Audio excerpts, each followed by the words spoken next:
नमस्कार, आप देख रहे हैं समाचार नाउ। खबर नर्मदापुरम जिले के सिवनी मालवा तहसील से है। यहां अवैध रूप से खनिज उत्खनन के लिए बदनाम कंपनी पावर मेक के दबंगों ने एक गरीब विधवा महिला की जमीन को अपने शिकंजे में ले लिया है। रसूखदार कंपनी का जलवा भी ऐसा कि लाखों शिकायतों के बावजूद आला अधिकारी कोई कार्रवाई नहीं करते। यही वजह है कि गरीब विधवा महिला न्याय के लिए दर दर भटक रही है।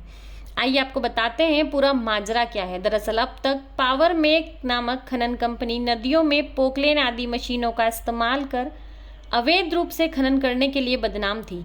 एनजीटी द्वारा इस मशीन को इस्तेमाल करने से कंपनी के गुर्गे बाज नहीं आ रहे, जिस पे रोक है और इससे जलीय जीव जंतुओं का जीवन भी संकट में है।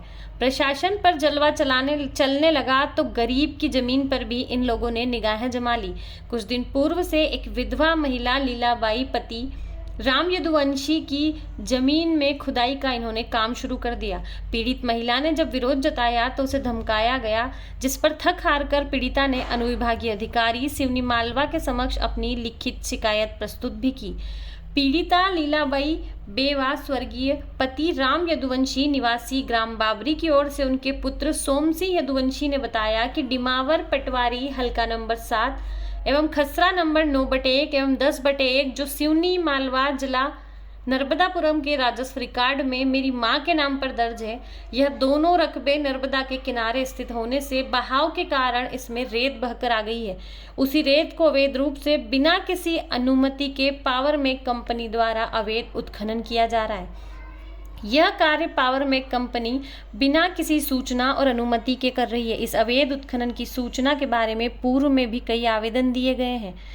इन खसरों में 3-4 पोकलेन मशीनों से उत्खनन करवाया जा रहा है, जिसकी वजह से इस रकबे में काफ़ी गहरे गड्ढे हो गए हैं। पोकलेन मशीन का उपयोग तो नर्मदा विकास प्राधिकरण में पूर्वतः प्रतिबंधित है एवं कानून के विरुद्ध भी है, मगर अभी तक कोई कार्रवाई होती नजर नहीं आ रही है। वहीं पीड़िता और उसके पुत्र ने माइनिंग इंस्पेक्टर और माइनिंग अधिकारी पर भी कई गंभीर आरोप लगाए हैं। आइए सुनते हैं। अच्छा, ये पोकलेन मशीन तो नब्बे में चलने का नहीं, फिर भी कैसे चल रही है? मतलब ये भैया, ये गुंडागर्दी और प्रशासन के सहयोग से ये पोकलेन मशीन नर्मदा जी में हमारे लागानी कब्जे में चल रही है, जबकि पोकलेन मशीन का बिल्कुल भी नर्मदा विकास प्राधिकरण के कानून के तहत पोकलेन मशीन चलाना नर्मदा जी में कानूनन अपराध है। इसके बाद भी ये देखो प्रशासन मौन बैठा हुआ है। अच्छा माताराम, अब क्या समस्या है यहाँ पर? हमारी जमीन पर से ये सब रेत ले जा रही है, झकड़ो करना चाह रही है। अच्छा, और आपका क्या नाम है? नीलाबाई। नीलाबाई है ना? अच्छा, ये आपकी कौन लगती है? ये मेरी माँ है नीलाबाई। ये अपन खड़े हैं ना, हाँ। ये खसरा नंबर 9/1 और 10/1 है, हाँ। जिस पर ये रमेश अन्ना जबरदस्ती रेत उठाकर ले जा रहे हैं। मना करने के बाद भी ये मान नहीं रहे हैं। कल माइनिंग मैडम आई थी पिंकी चौहान, तो उनसे भी हमने बोला, पर ये मौके पे नहीं आई देखने और आनाकानी करती रही। इसके बाद में उन्होंने बेकसूर किश्ती वालों के 3-4 के इंजन खोल के ले गई और हमने यहाँ का बोला तो यहाँ नहीं आई। हमको चकमा देकर दूसरी गाड़ी में बैठ के यहाँ से बाहर निकल गई है और इसकी शिकायत हमने सब दूर कर दी है। थाना, तहसील, कलेक्टर, माइनिंग विभाग सबको की है और इसका सीमांकन की फाइल भी जमा है। इनका इतना दबाव है कि तहसीलदार, एसडीएम हमारी सीमांकन तक नहीं करवा रहे हैं, क्योंकि उनको मालूम है कि अगर सीमांकन करवा देंगे तो ये रकबा तो रेत में ही पड़ा हुआ है, तो ये रोकेंगे।